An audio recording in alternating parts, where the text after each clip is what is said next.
La propuesta de bautizar el aula magna fue elevada por el profesor Luis Ábrego, destacando la tarea realizada por el licenciado Luis Triviño como defensor inclaudicable de los derechos humanos, militante de la libertad y la democracia, partícipe de todos los movimientos en defensa de la paz.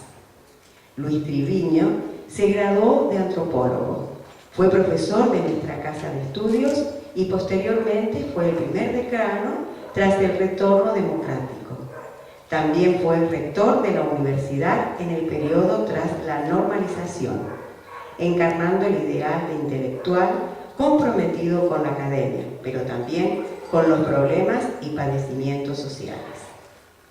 Rendir este homenaje al profesor Triviño es para la facultad expresarle a la comunidad educativa universitaria que fue un luchador que predicó con el ejemplo, siendo la mejor manera de enseñar. Los que tuvieron el privilegio de formarse con él dan testimonio vivo de su generosa y trascendió la barra intelectual por su amplitud de criterios, su constante evocación de respeto y su fervor por una universidad comprometida. Por lo expresado anteriormente, las autoridades de la Universidad Nacional de Cuyo, junto con las autoridades de la facultad, procederán al descubrimiento de la placa.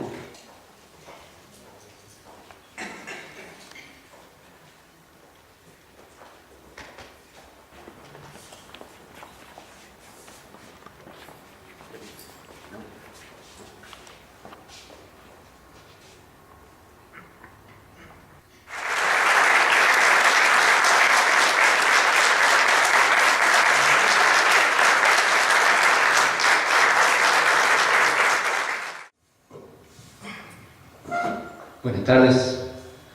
Un verdadero placer en lo personal, pero también en lo institucional de mi Facultad de Ciencias Políticas y Sociales, de mi universidad, poder congregarnos justamente para este homenaje, que es un homenaje de alguna manera adeudado hacia la figura de Luis Triviño, y comentarles un poco mi experiencia personal y también el motivo de esta iniciativa. Cuando la señora decana le propuso al Consejo Directivo analizar alternativas para denominar a este aula, inmediatamente se me vino a la memoria el nombre de Luis Triviño. Personalmente porque ingresé a la facultad cuando Luis era decano. A todos aquellos que lo conocieron sabían que era una persona muy especial y muy particular, ¿no? Esto que hoy casi es una frase común cuando se dice esta es una gestión de puertas abiertas. En el caso efectivamente de Luis esto era así. No había nadie ni nada que mediara entre su despacho, cuya puerta estaba abierta, y donde estudiantes como yo, profesores, personal de apoyo académico, podía ingresar en cualquier momento a plantearle una inquietud, a charlar con él, a analizar algún tema de gestión, etcétera, etcétera, ¿no? Y esto, que parece un gesto menor, cotidiano, habla un poco de cómo él entendía la gestión pública, porque muchas veces nos quedamos con la tarea de Luis en su fase académica, en su fase intelectual. Pocas veces se hace mención a la tarea de Luis como gestor universitario, que lo fue y complementó toda esa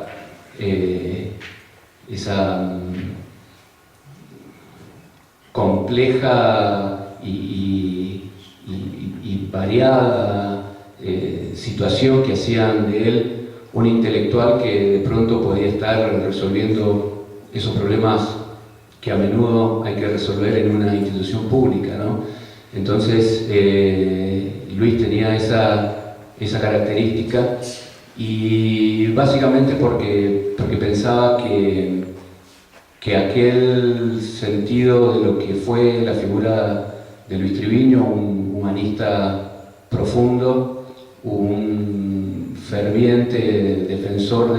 de la universidad pública y de los principios de la universidad reformista, un defensor a ultranza de la democracia y de los derechos humanos. En su gestión, por ejemplo, se inauguró lo que en su momento se denominó el Laboratorio de Derechos Humanos, ¿no?, aquí en la universidad, que fue un puntapié inicial en una universidad que venía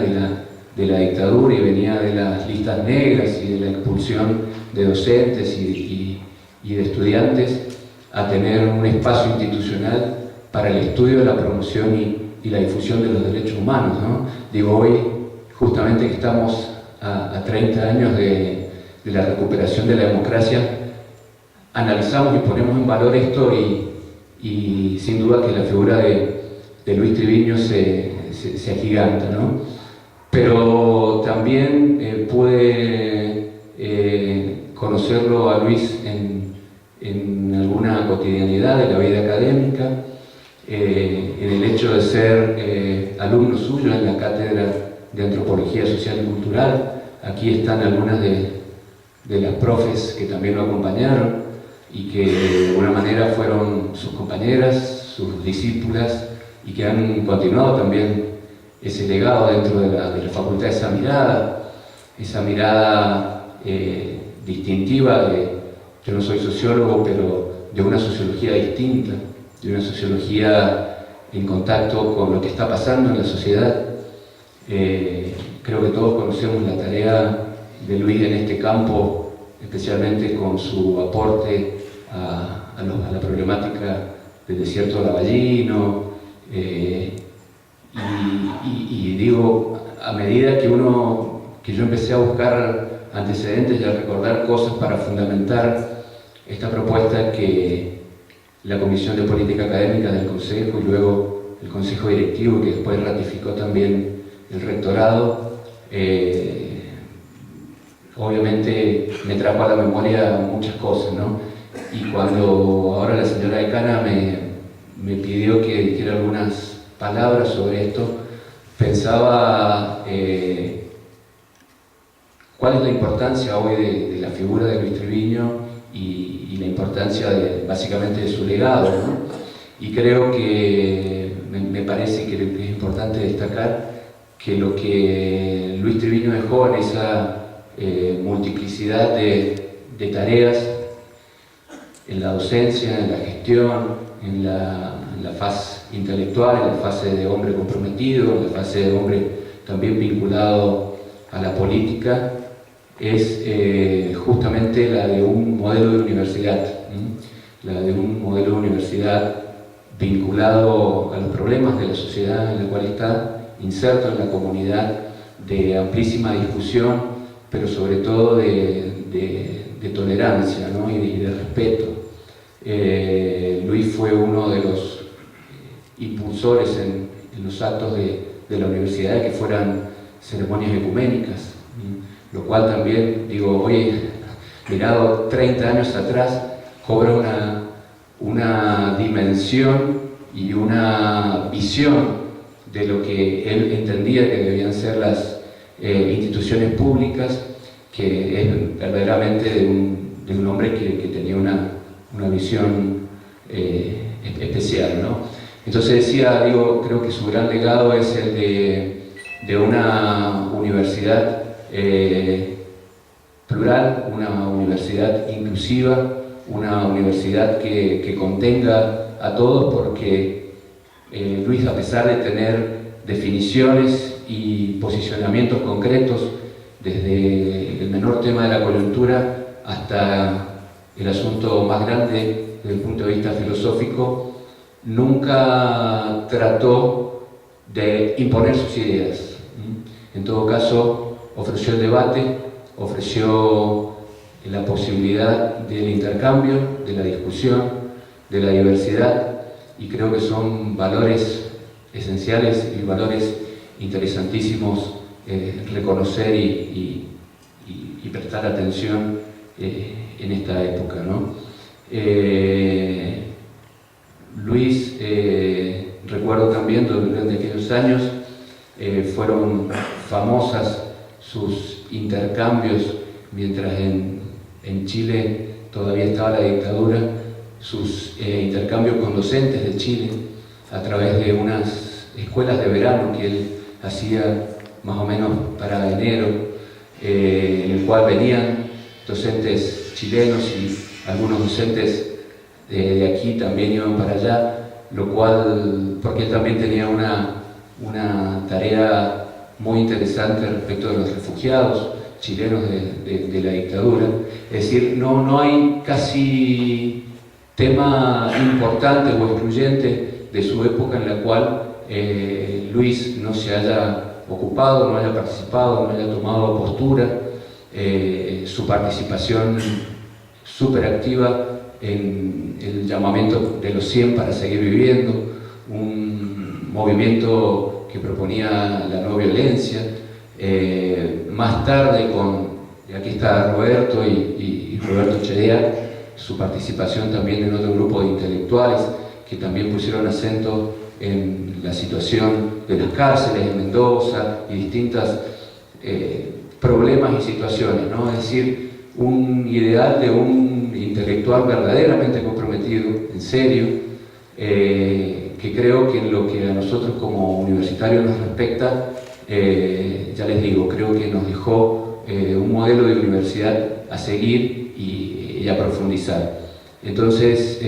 simplemente yo quiero agradecer a las autoridades de la facultad, al consejo directivo, a las autoridades del rectorado, a sus colegas, a sus discípulos, a sus compañeros y compañeras de la vida y de la profesión, por habernos reunido y permitirnos, en un día también tan especial para nuestro país como son la celebración de los 30 años de democracia, poder evocar su figura, pero evocarla en un contexto de proyección hacia el futuro, que es, creo, el desafío que nosotros tenemos ahora, ¿no? Creo que Luis hizo su tarea y la hizo bien, y el legado que a nosotros nos queda, aquello que lo conocimos y lo que hicimos y lo que hicimos bien y lo acompañamos. Incluso les cuento una anécdota fuera de lo que tenía pensado decir. En el año 2005-2006 la universidad, junto al gobierno de la provincia, decidió la realización de un plan estratégico para el sector cultural de la provincia. En ese momento la rectora María Victoria Gómez de Lice me encargó que estuviera participando de ese proyecto, y Luis, que ya estaba jubilado, pero sin embargo seguía viviendo con intensidad intelectual su vida, nos dio una gran mano en ese momento como especie de evaluador y observador externo de ese programa que se realizaba en conjunto con la Universidad de Valparaíso de Chile, ¿no? Es decir, que hasta su última época tuve contacto con él, que fue un verdadero placer, un aprendizaje infinito. Entonces, digo, yo no dudé cuando la decana dijo: pensemos nombre para nuestra aula magna, ¿no? Y agradezco el acompañamiento que en este sentido tuvo mi iniciativa. Y entonces eso, reiterarles que creo que Luis hizo su tarea y que ahora el legado y el futuro es, en todo caso, profundizar esa universidad y esa sociedad que Luis Triviño soñó para todos nosotros. Muchas gracias.